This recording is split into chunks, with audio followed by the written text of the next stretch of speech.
Hey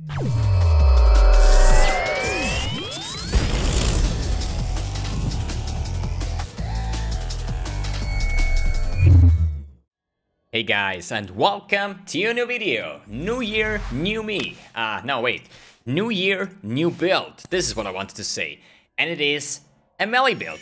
Yeah, in 3.9, mbX is playing a melee build. While other summoners and miners and casters do have so massive advantage, I'm still playing a melee build. Because this is so much fun to play, it is super fast, it has insane clearing, and the poison ramps are kinda nuts for bosses. And yeah, it's a poison build, it is Pestilent Strike. Pestilent Strike is a skill that I picked up for the first time last league in Blight League. It also got released in Blight League. And this is basically just a melee attack that is applying poisons and do have a nice little side effect. We're talking about two debuffs that we're doing. The first debuff is basically a taking time bomb, if you want to say that, if you want to call that. It lasts for like a second. And if an enemy dies within this when this debuff is on, basically, it's going to explode, dealing the rest of the poison damage as AoE chaos damage. And since we're Pathfinder, we have the poison proliferation from the Nature's Reprisal Ascendancy, and that means we're gonna have some very nice chain reaction going on. You can also scale this with Ancestral Call, with Tribal Fury to get multiple attacks per second, basically from different angles, which helps essentially with the clearing. So, enough explanation. Let's look how this looks in the practical part, okay? I just leveled this one up today. We currently have like 10 hours playtime exactly, level 80. We've done 3 laps yet. I'm still missing the Master Alchemist, so with the Uber Lab, I'm replacing those two and go into the Elemental Ailment Immunity once I have Flasks up. But for the map showcase, let's pick up a layer map. This is a tier 8 map, and this build should get you into the high tier maps with ease, I would say. As I said, all the items that are used in this build are super cheap, super budget, no Watcher's Eye, no nothing, but a lot of fun. So, as an additional damage source, we're having Plague Bearer. So, if you don't know what Plague Bearer is, we're basically attacking enemies and we fill up let's call it a bottle, okay? We fill up a bottle with poison, which we can then release as a circle damage, which basically looks like Righteous Fire, just it has no downside. The only problem is, while we are like filling up our bottle here, we're doing 20% less poison damage, right? Which sounds a little bit stupid, but you're gonna see how fast this thing is going to fill up, so it's absolutely no problems. You're not gonna even feel that. But it's going to be a massive damage, helping you with the clearing and also helping you with the boss DPS. So let's see how that looks in theory. Damage is something, they explode, as I said before, and this will apply the secondary debuff. The secondary debuff is basically, let's say I'm doing 100,000 poison damage, okay? The monster has 20,000 life, means there is 80,000 left over, and 50% of the damage means 40,000 will be in a chaos explosion dealt over 1 second as chaos damage, okay? So you cannot modify the explosion, but we're not having 1 poison on the target, we're having way more than 100,000 damage at some point. So it can go up to like millions of DPS on the remaining poison on the target when it dies and it explodes, and then dealing this massive AoE chaos damage, which then gets poison prolifered, right? It's going to be insane. So let's see how this build looks like in the playstyle. Enough talking, we can talk about this build later on. And as you see with the Flask, holy shit, nice lag. It's going to be quite insane in the clearing speed, the poison proliferation going off. And this is now, wait, where's my Plague Bearer? Wait a second. Let's kill off here some packs, and as you see, my Plague Bearer is already full at maximum stage. I right click and now I have this circle, and this circle is doing hella damage here, right? So as you see, mobs are just dying here without even attacking.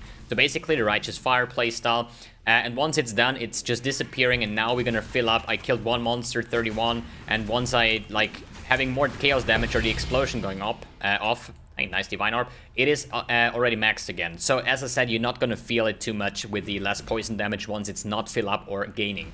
So for the speed part, so we activate the poison, what's it called, the Plague Bearer. We just dash through, hitting 1 single time, and the poison proliferation is going to take care of like everything here, okay? It's a super fast build on a super budget and will get you in the high tier maps. So let's see about the Cassia encounter. We're not gonna build any turrets. I just hope, well, actually, we can slow turret. So we can stack up these red dots here, so you see the poison proliferation doing its work. I'm getting my flasks on, I'm killing one target, and as you see, all the dots here will just start to disappear just because of the poison proliferation, you know? So it is massive clear speed, it's a lot of fun, it's fast as hell, and once we're gonna stick more currency into it, it will even get faster, more damage, and the boss damage will also be very, very good, hopefully. Because this league we have access to hunter items. These are new items in 3.9 that will give us even more chaos damage over time multiplier and poison stats, right? And this is something, this will make poison builds kinda, I would say, overpowered at some point, because you can even get poison damage on your boots nowadays with the hunter modifier. But this is, I'm not even having any hunter items yet or any elder items. I'm gonna talk about the gloves later on, what we can potentially do with that one, okay? So let's clear off the map here, having my Plague Bearer ready again, and just breathe through in super speed. And let's talk about what I want this build to do for me, you know? I always design builds for a certain reason, right? For example, my Bane Pop Occultist should be an all-content clearer for clearing the whole Atlas and killing bosses. I did that. Next one was then the Essence Drainer, was just a more tanky approach, but still did all the content as planned. Then I had the Val Arc Pathfinder. This was a pure magic finder, not meant to do any kind of bosses, just farming burial chambers. Got the experience gain and the Wolfen King's Bite. Hello, sir. Hey, a Divine Orb of Wolfen King's Bite. This dude is actually good. And this build should be the next all-content clearer as a melee version. Okay, so let's see about the boss DPS. As I said, not too good weapons yet. Let's see if we can just get some poison stacks on, hide behind the tree, because this boss is actually super stupid. And in the meanwhile, while we are just dodging everything, that dude is just going to die from the poison stacks. No, he's not.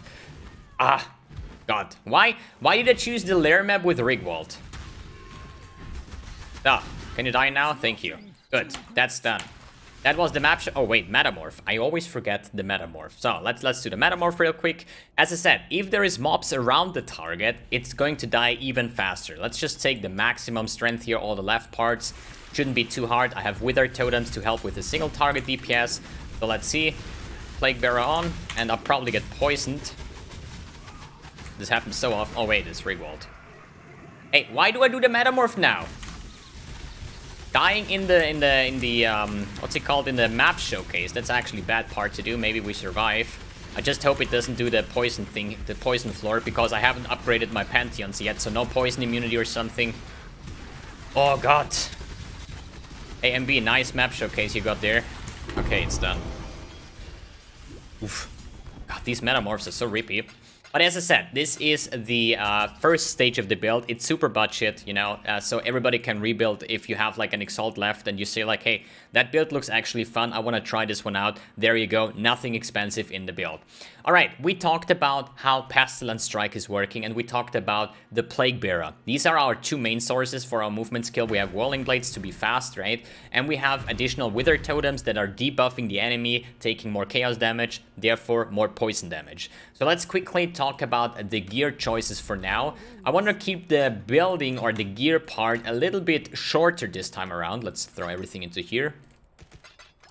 Because I want to talk more about the possibilities that we have and what kind of stuff we're gonna do with it, or at least I'm going to do with it in the next couple of days. Good. Quick overview here. All the items here are, as I said, budget. We have the Chief's Torment Ring for the mana and life gain for now. So I hit something, I get instantly 30 mana back on attack. So that's why I can permanently spam my abilities super easy. Double Wasp Nest, they are just having, or some nice physical weapons with a nice crit here. Then attacks with this weapon deal 80 to 120 chaos damage against enemies affected by at least 5 poisons. This is something you have on single target, or if I hit a target more than not even a second, because I have 0.6 in attack speed with Blood Rage that I have also in here. I'm having probably 10 attacks per second, so in half a second I'm getting the additional damage from the Wasp Nest as well. I'm dual wielding those. Then Life resistance, nothing too special. So for the quick gear here, I have a cast when damage taken setup with Withering Stab that will give me elusive and the movement speed buff when it triggers when I get damage. Then Blood Rage just because I'm too lazy to cast this one myself. And an Immortal Call, everything into a cast when damage taken setup so I get less damage here. Then we have Whirling Blades, faster attacks, and Fortify. This is my movement skill, and when I hit something with it, I'm getting Fortify on top of that, another layer of defense. For the offhand, I have Spell Totem, multiple totems, and Wither. That means I can have up to 3 of those totems that are casting Wither. You only need 1, but the more totems, the faster it will have the 15 stacks, which is the maximum for Wither on the target, which means I'm doing my maximum DPS. Then I'm currently using a Tabula. Any 5-link, for the gems a little bit later, but if you have a 5-link, any life resistance, you can use a Dendrobate, you can use a Queen of the Forest, for example. We are having all the options open here on this build. There is no unique that is build enabling, okay? So you're really open with play whatever you want. I'm having here Pestilent Strike with Deadly Ailments, Unbound Ailments, added Chaos Damage, Ancestor Call, and Multi-Strike. So Ancestor Call, this is the point. Supported strike skills target 2 additional nearby enemies. That means if I have multiple enemies here and I attack one of those, there will be this Ancestral Call dude coming and striking other enemies, so up to 2 additional enemies. And we have an anointment that's an opalescent, silver, and gold, and this will be an anointment only. So if I check up my skill tree here, it will give me the Tribal Fury, which says strike skills target 1 additional nearby enemy, which is basically the Ancestral Call just in a weaker form. The good thing is, if you have this one anointed that I don't have here, you can skip the Ancestral Call for a melee fist damage, do more damage, more poison damage, and overall better.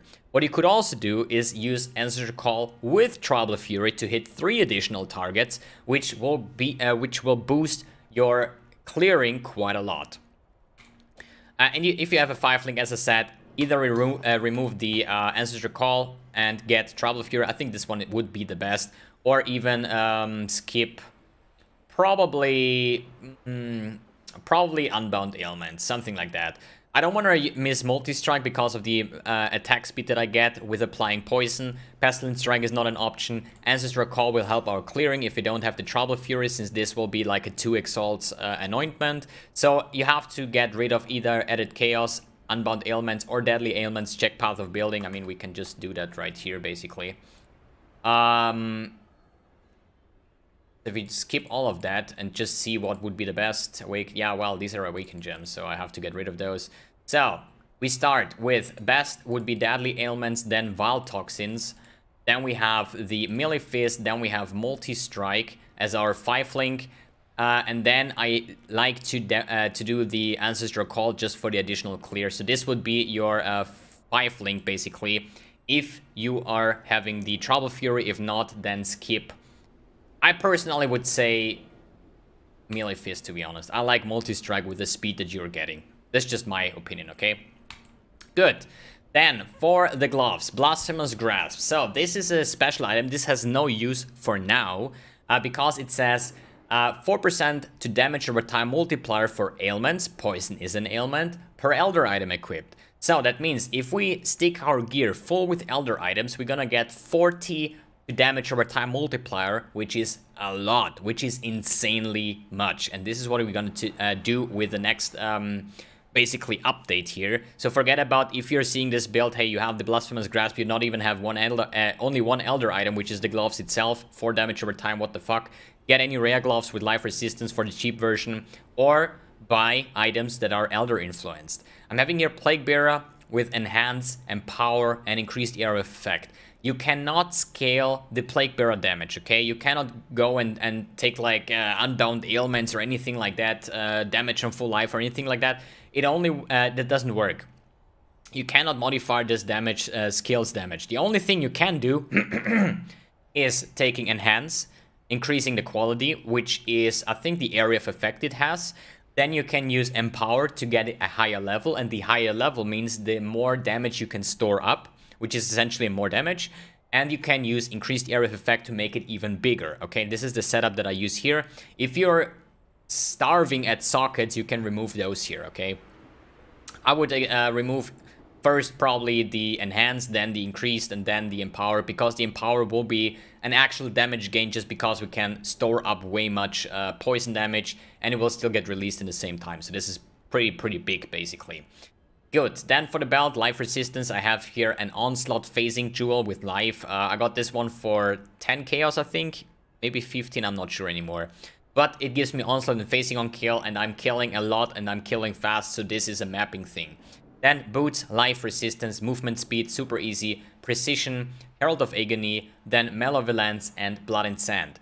The reason why I'm using Malevolence, I mean, it's just a more damage over time, which counts for poison. The Blood and Sand will give me increased area of effect in Sand Stance, and I'm also using that in Sand Stance for the area of effect.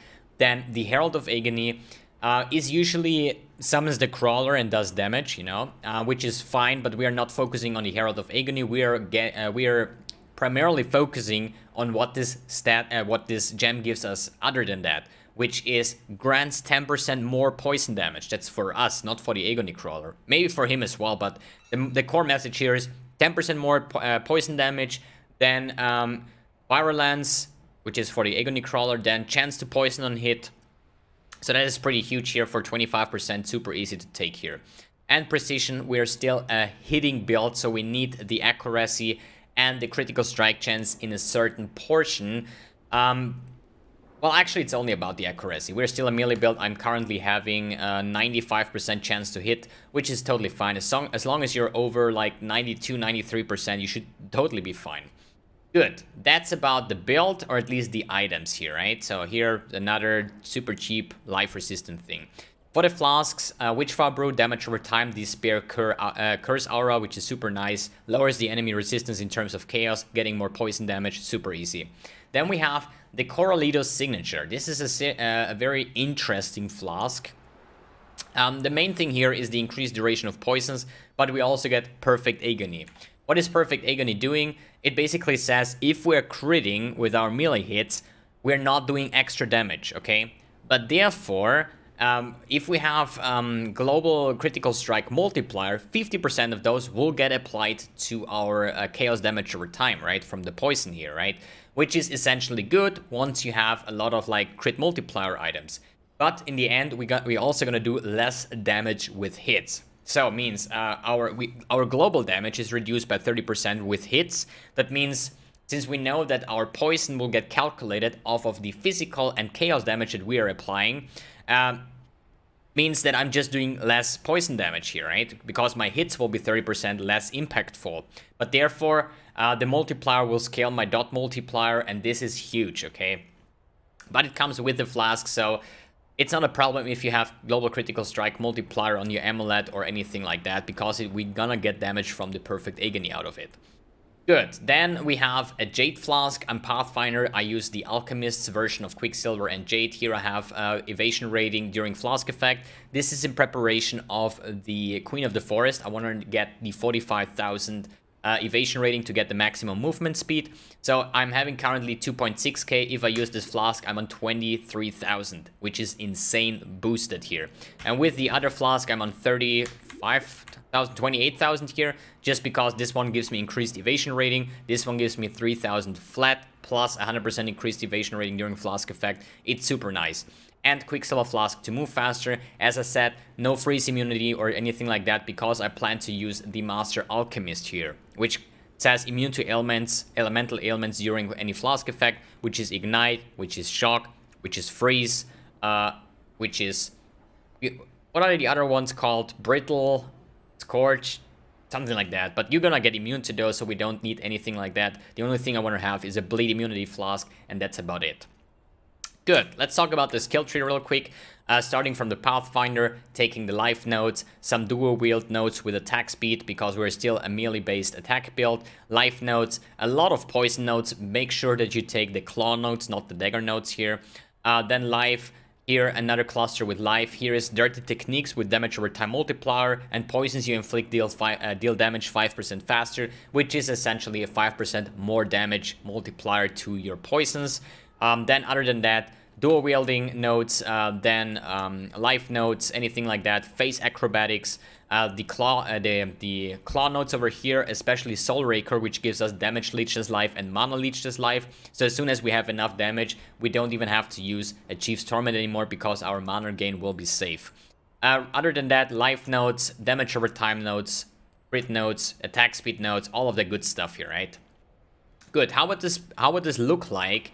Basically, if we continue that, it would kind of look like something like this, that we're gonna still take all the notes on the bottom side that I skilled already, and here I would just go take life notes. Here is the more damage, dexterity, intelligence notes here, and then move up to those double atrophy and growth and decay for damage over time, and damage over time multiplier, and here's some life notes to connect those. So without those notes here, I would be level 84, which is super easy to get, and the rest is just like a little bit of life and damage here.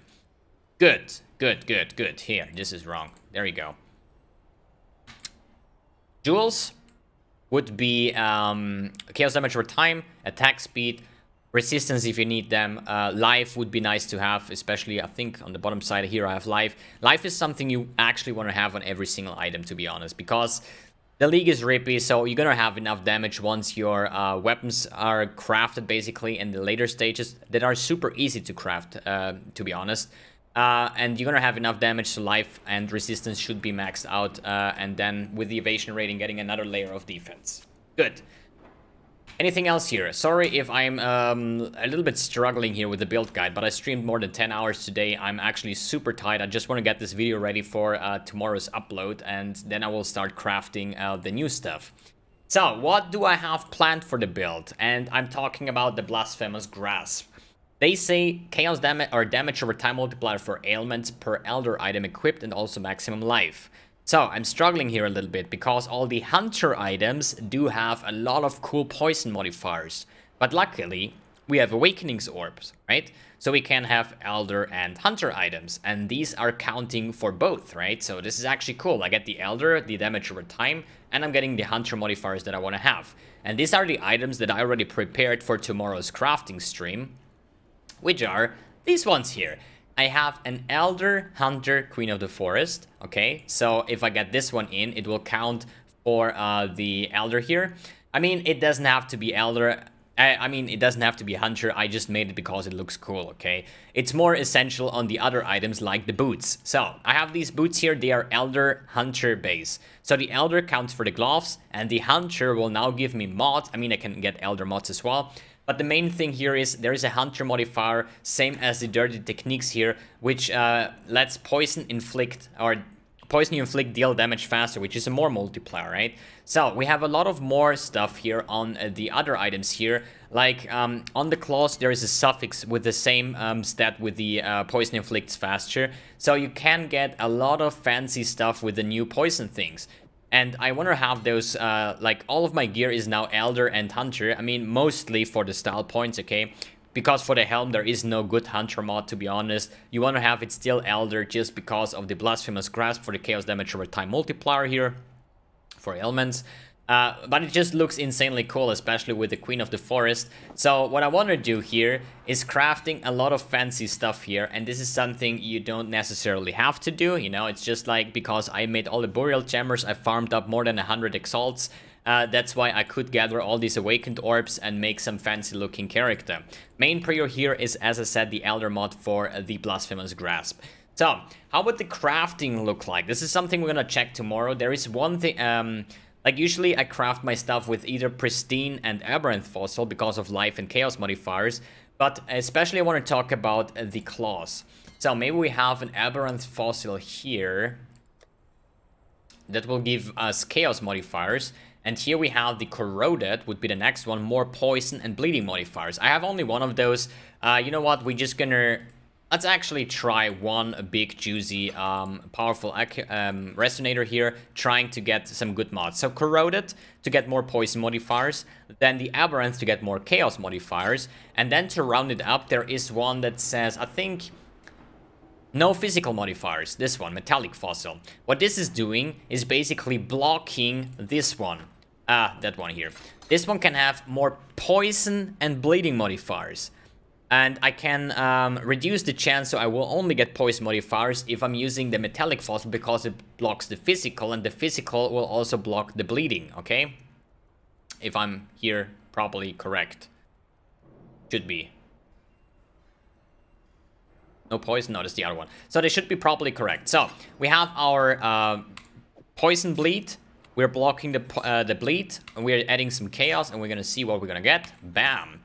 We have Cursed Enemies Despair. Hey, this is actually not too bad. If I just craft physical damage on it, it would actually be not too bad. Yeah, nice. Anyways, the main thing I want to talk here is exactly this mod that we just got. 60% chaos damage for poisons, 60% chance for poisons inflicted with this weapon to deal 100% more damage. It's the same as we have on the Ascendancy here, which is the Master Toxicist. Yeah, poisons you inflict during any flask effect have 40% chance to deal 100% more damage. It's basically the same mod. I'm just not sure if they add up or are or have some diminishing returns basically.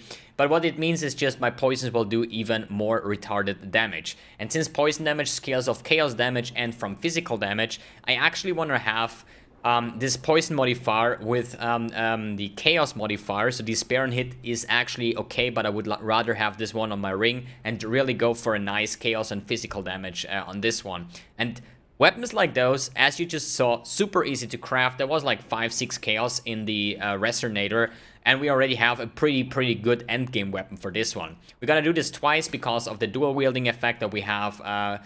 I think 10% more attack speed, which is super sweet, nice, because you're applying those poison stacks even faster. Another thing that I'm probably thinking about would be adding the Savior, which is not an Elder item, sadly, and not a Hunter item, but it will give you some mirror images, which essentially could also use your Pestilent Strike, since Pestilent Strike has a chance to poison, which means that the Savior mirror images will also poison the enemy. Just you are doing your Pestilent Strike, and the other two Savior dudes will also do Pestilent Strikes, and you're going to ramp up the poison even faster. That might be ridiculous, but it's super expensive. This is just something I'm going to try out in the next couple of days.